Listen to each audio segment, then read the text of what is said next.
தூங்கிக் கொண்டிருக்கக்கூடிய நேரத்திலே சில நேரங்களிலே கனவு காண்போம். சில நாம் விரும்பக்கூடிய கனவாக இருக்கும், சில நாம் எதிர்பார்க்காமல் சந்தோஷத்தை தரக்கூடிய கனவுகளாக இருக்கும், சில நேரம் அச்சுறுத்தலை ஏற்படுத்தக்கூடிய கனவுகளாகவும் இருக்கும். ஆக நபிகள் நாயகம் ஸல்லல்லாஹு அலைஹி வஸல்லம் அவர்கள் இந்த 3 கனவுகளுக்கும் அழகான விளக்கத்தை கொடுத்திருக்கின்றார்கள். அது குறித்து தான் இப்பொழுது நாம் பார்க்க இருக்கிறோம். நபிகள் நாயகம் ஸல்லல்லாஹு அலைஹி வஸல்லம் அவர்கள் கூறினார்கள், கனவுகள் 3 வகைப்படும் என்று கூறிவிட்டு, ஒன்று மனப்பிரமை, அதாவது விழிப்பு நிலைய கனவுகள், அதாவது நாம் ஏதாவது ஒன்றை நினைத்து கொண்டே படுத்தோமையானால் அது கனவாக நமக்கு வரும், அது மனப்பிரமை.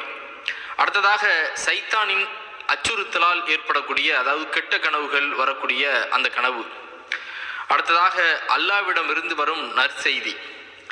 எனவே தாம் விரும்பாத கனவு ஒன்றை எவரேனும் கண்டால் அதை பற்றி எவரிடமும் விவரிக்க சொல்ல வேண்டாம் என்று நபிகள் நாயகம் சொல்லிவிட்டு எழுந்து அவர் இறைவனை தொழட்டும் என்று சொல்லுகின்றார்கள். மேலும் இறை நம்பிக்கையாளர்கள் காணும் நல்ல உண்மையான கனவு நபித்துவத்தின் 46 பாகங்களில் ஒன்றாகும் என்றும் நபிகள் நாயகம் ஸல்லல்லாஹு அலைஹி வஸல்லம் அவர்கள் சொல்லியிருக்கின்றார்கள்.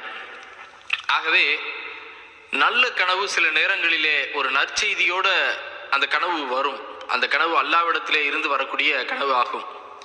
சில நேரம் நாம் எண்ணிக்கொண்டே ஒரு விஷயத்தை நினைத்து கொண்டே அன்றை முழுவதும் இருப்போம், அது கனவாக வரும், அது நினைப்பு கனவு, மனக்கனவு. சில நேரம் கெட்ட கனவுகள் வரும், அந்த கனவைத்தான் நீங்கள் யாரிடமும் கூற வேண்டாம் என்று நபிகள் நாயகம் ஸல்லல்லாஹு அலைஹி வஸல்லம் அவர்கள் சொல்லியிருக்கிறார்கள். அப்பொழுது நீங்கள் தொழுங்கள் என்றும் நபிகள் நாயகம் ஸல்லல்லாஹு அலைஹி வஸல்லம் அவர்கள் சொல்லியிருக்கின்றார்கள்.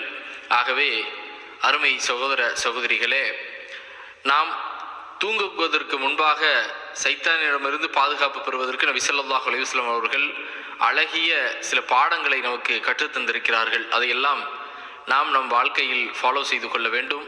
இன்ஷா அல்லாஹ் அப்படிப்பட்ட நல்ல மக்களாக உங்களையும் என்னையும் அல்லாஹ் ரப்பல் ஆலமீன் ஆக்க வேண்டும் என்று இந்த நல்ல நேரத்தில் பிரார்த்தனை செய்து கொண்டு, எங்களுடைய வீடியோக்கள் உங்களுக்கு தொடர்ந்து வருவதற்கு இங்கே இருக்கக்கூடிய சப்ஸ்கிரைப் பட்டனை அழுத்தி பக்கத்தில் வரக்கூடிய பெல் ஐக்கானையும் அழுத்தி கொள்ளுங்கள். இன்ஷா அல்லாஹ் நாம் அதிகம் இன்னும் பல வீடியோக்களை நாம் போட இருக்கின்றோம். இன்ஷா அல்லாஹ் அதற்கு நீங்கள் உங்களுடைய விருப்பத்தை தாருங்கள்.